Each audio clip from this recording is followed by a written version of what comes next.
Right now, the most interesting thing happening is Bitcoin.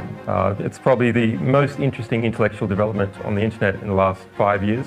A lot of people will have heard about Bitcoin but not really understand it. So you think, okay, it's some online currency, what's the big deal? There's, you can have a PayPal account, that's kind of like an online currency, or even your Visa card. Well, actually all the processing occurs online. Isn't that really like an online currency?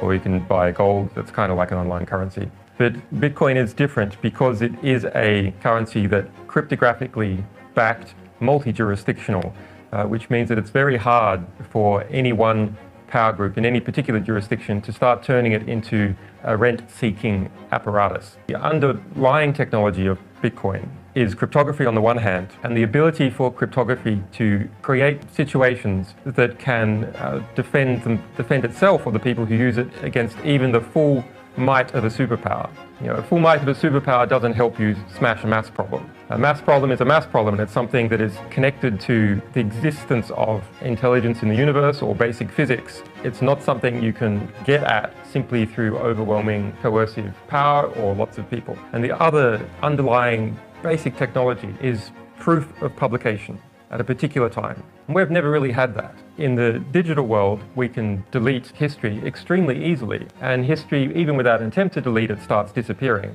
as a result of startup companies going under or particular bits of history not becoming profitable anymore.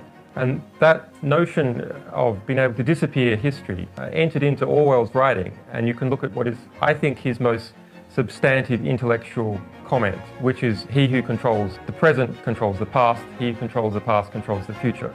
And it's this notion that the past as an archive, as a history of our civilization, as a history of development, is in fact present right now in something physically contained in the library, in computer servers, in human beings' heads. That history doesn't exist except remnants that exist in the present. And so if you can get at these remnants, you can make particular inconvenient parts of history disappear and amplify others. Yes. Bitcoin, in its underlying technology, breaks Orwell's dictum.